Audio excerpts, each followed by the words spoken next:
let's continue forth. We're going to play another, you know what, we'll play an e4 again, because Perk was just in it before, Pudding was in it before, and I forget which one, but one of those, one of the guys asked if I would play e4, so I've been mixing in e4 occasionally.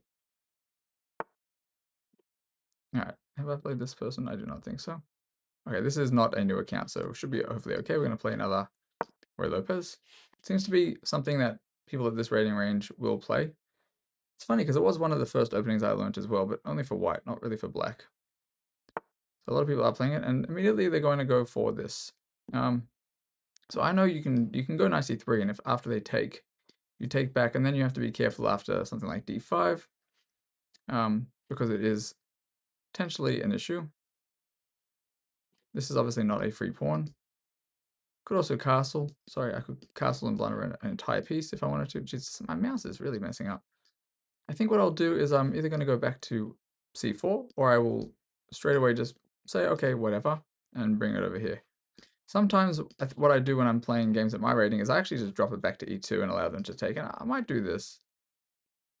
I also do this too. I just take, you know what, let me just actually take for the sake of it. Let's pretend I don't know the theory. They're invading my thing, and I'm happy to leave my bishop where it is. Now, some people might move this bishop straight away because they're worried about losing it. I don't see the need yet. I think I can just simply castle. I don't see me losing it to any tactics.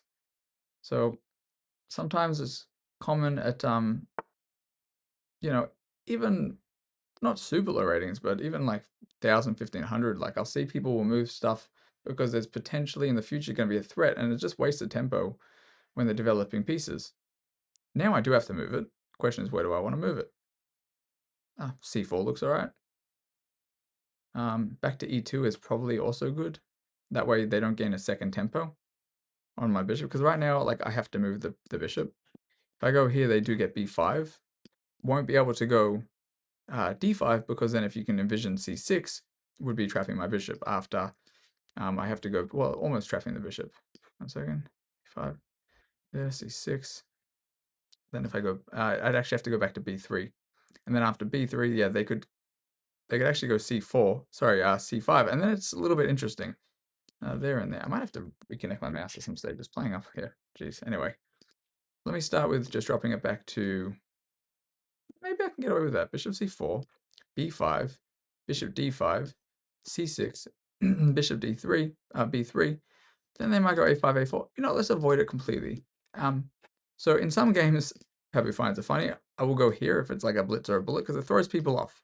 In a rapid game, I will not do this though, because it does block in my own bishop from developing. So we want to still be able to go d3 without having any issues, because I don't necessarily want to have to fianchetto the dark square bishop. My mouse is messed up here. Next, I'm likely going to go d3, but sometimes people go d5 here, and I'll just take it if they do. Or not, or I go d3 anyway. We'll see.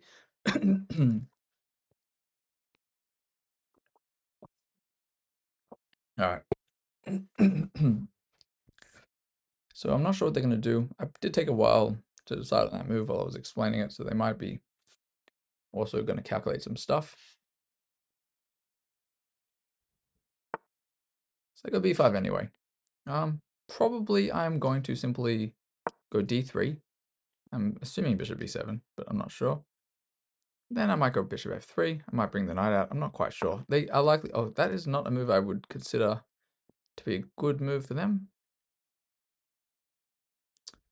I can actually go f4 if I want to as well. So I know they're attacking my h-pawn, but after I go f4, this bishop is not great. And then if I get e5 as well, it just doesn't seem right. So I might go here, and then if they bring the queen in, it's not really going to do anything. So I'm going to do this. You might say to yourself, but shouldn't we not move the f-pawn in the opening? In this case, I think it's actually useful to move it. It's also going to allow me to bring in pieces this way. And a lot of the times when you don't want to move the f-pawn, it's like, for example, when the king is on g1, I'm concerned about this dark square bishop. I'm concerned about this queen. But this bishop is on the wrong diagonal. And the other reason why I'm not so worried about moving the f-pawn here is because they have a dark square pawn. A pawn on the dark square on d4. So if I don't try to win this guy anytime soon whilst they have this bishop, it essentially prevents the tactics that I'm worried about. The only downside is if I'm really, really slack and I sorry, I must have breathed in something. Is if they come around this way somehow. Never want to allow this bishop to get to e3. That's the only potential thing. So if for some reason my dark square bishop got traded for a knight, I'd have to be a little bit careful. But if I had to guess, this is already like easily like +1. Maybe not. So I'm going to try to jump with the horsey. I don't think this is too wonderful at this stage because they're going knights on the rim and not always great. I think this is going to be a little unfortunate. I could go for some tricks if I want to.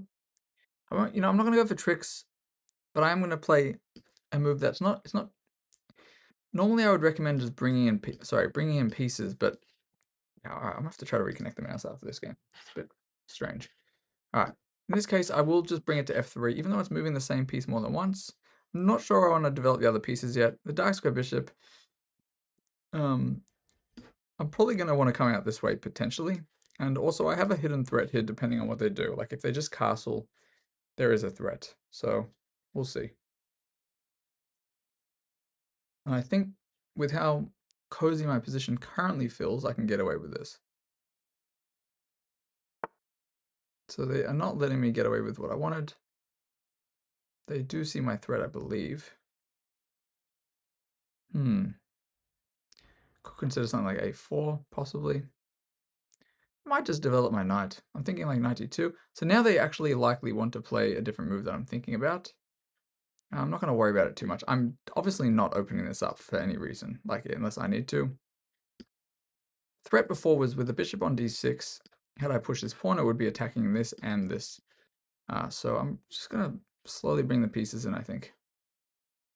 I could also consider this way, and then in case this opens up, I think I'm just going to start with the knight. Usually, starting with the knight is a good idea. A lot of the sayings are like knights out before bishops, so why not? I'm controlling a lot of the squares in this position right now. Okay. This is not going to be great for them because I'm going to be damaging the structure near their king now if I want to. So I can't yet, actually. How funny. All right, let me attack their bishop first. Let's start with this. I almost made a blunder because I forgot I'd moved the knight to d2. But one of the other ideas from bringing the knight around this way was literally just to attack this bishop and see where they want to go. Yeah, I'm never gonna willingly open this up here. All right, and now pretty much they have one move that I see that doesn't make their structure absolutely cooked when I attempt to make my next move. We'll just see what happens. And I don't see how their bishop's going to get around to e3 if I do what I want to do. To me, this feels positionally winning, but maybe I'm wrong.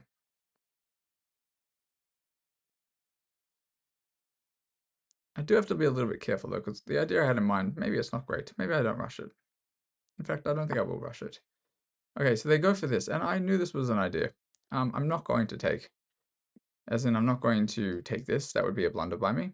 Why would this be a blunder by me to take this? Well, A, it allows this knight out into the game, and the bishop. And 2, if they take and take, I have to be careful of this guy. I think I will either continue with my plan of just taking this, and then saying after this, I have the threat of queen coming in this way. Probably, there's also push if I take there and push, maybe. It's not a bad idea, actually. I'm considering taking on h6. h6, g takes h6, 6 and e5, and then bishop there, and I take that. No, I'm going to play this slow. I'm going to play this very slow. I do not want this obviously opening up and giving them any push. So idea is really just to come this way. Now the queen can't jump to h4 either. So we'll see. Okay. So I will not take with the pawn, of course. I'm going to take here, which is threatening, of course, this first.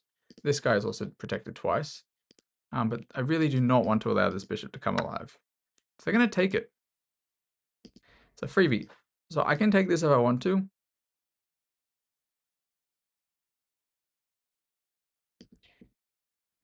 But I'm actually going to take the knight. And I'll explain afterwards why. shenanigans, bro. What is this? Anyway, the main reason I'll just say now, because I got time, the main reason that I'm going to take this is because if I took the rook, it's a full rook, but after they jumped into e3, let's just say hypothetically I take it, and they may have ideas of pushing with a check and winning a rook back. But I mean, to be honest, this whole thing's kind of winning anyway. I'm very likely just going to go here. Why here? Because if they take, I take, and I'm threatening some mates. Or I'm threatening, just to be even more winning. Otherwise, I'm very likely just going to drop the bishop back. I didn't drop the bishop back first because, of course, my queen was being hit. Okay, I'll drop the bishop back. I don't even need to drop the bishop back. I could either take here and take there. Oh, they're just getting mated, I think. I think they're just getting mated. I'm going to take the bishop.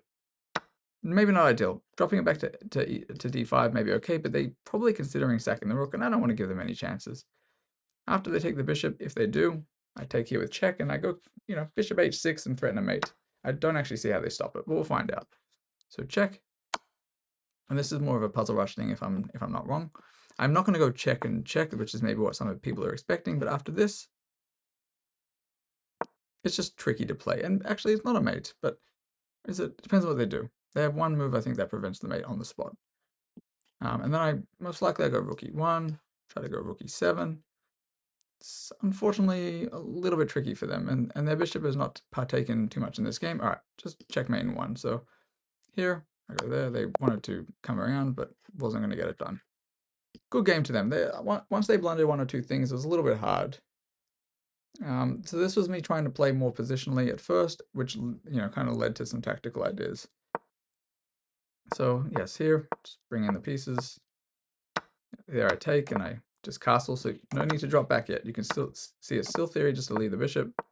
There I go back to e2. Apparently going back to a4, I guess playing this more like a Roy Lopez is probably okay. a4, if bishop b5, and then you go back to b3, bishop b3, and then you have this diagonal. But I just wanted to play safe because I don't expect most people under 1,000 to even know the theory here. And to be honest, I don't even know it half of these openings. d3 to me just felt safe. That's why I played it. Didn't think it was necessarily best, but just, kind of keep my pawn safe and bring in the pieces. And then bishop d6, in my opinion, was not great. And actually, we can see the computer here gives me like an extra eval point here. So for a few reasons. I mean, it's just not the square you want to be attacking on. If the queen was over here first and you got this, even then, I'd just go g3. The pieces aren't developed enough for this. I think probably right away you go d5 in a position like this. Immediately trying to get me to take this and then at least getting the queen in. But this pawn is going to be a bit of a hassle. I think they need to bring the bishop out this way probably at some stage maybe, but it's already kind of tricky. I'm sure people find stuff. f4, yeah, apparently a bit of a dubious move, but I kind of felt like it was going to be good. Same thing with bishop f3. This was more me trying to be a little bit tricky here, but I just felt like I had the ability to do so.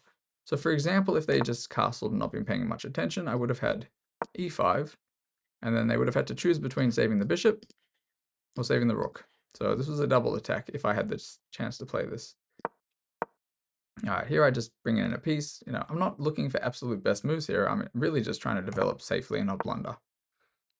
Here I just attack that, and I push. So I push originally because if nothing happens interesting in this game, I have to obviously always be careful about not having anything to compete with their dark square bishop. But idea was that if I wanted to, I take damage the structure. I thought maybe queen h4 would be played, but then I was just going to go g3, and if they went there, I would just go here. Yeah, and then it would be a little bit unfortunate. But you can see also here, you absolutely do not want to just take this, in my opinion. It's a free pawn, but then the knight gets out. And once the knight gets out, they can potentially get here, and you can see it's actually better for black. So even though it's plus 1.5 here, one bad move, where even it looks like you take the pawn and they can't take it back, one bad move allows their really, really bad piece on the side of the board, like over here on the h6, takes a different pawn, but that alone can change the tide of the game here, because if they get it to e3, if I ever try to snap it off, this pawn supported by this bishop, a lot of the time can win a game. If you can imagine in that position, if there's a pawn there, imagine this bishop is not here, this knight is not here anymore. If there's a pawn over here, and I just move the queen over here somewhere, and then they were to push, I would be in a check, because of this bishop. The discovered check, and that usually wins to either losing a rook, an exchange, or getting checkmated. So always have to be cautious, even and especially in a winning position. All right, so f5 though was actually me attempting to just take away some space for them. Maybe they'd play some moves that weren't great.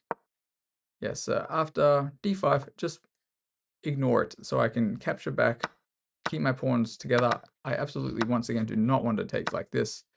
Probably still winning, by the way, but they wouldn't play it here, but they always want to have this in their back pocket, you know? The discovered check. It doesn't work here, of course, but imagine hypothetically I take here, they make a random move, and I go here. Guess what? This would be losing a queen. So that's why you always have to be super cautious. And then here, for some reason, they missed. I could just take back with the bishop. I think they really did think I was going to take, but even here, you know, whilst it's a freebie, I didn't want to allow any of this again. It's not going to get it done here for them, but I did not want to even allow it. So I just thought, play safe. I don't need to come up with crazy tactics. I'm just going to play it safe and probably win.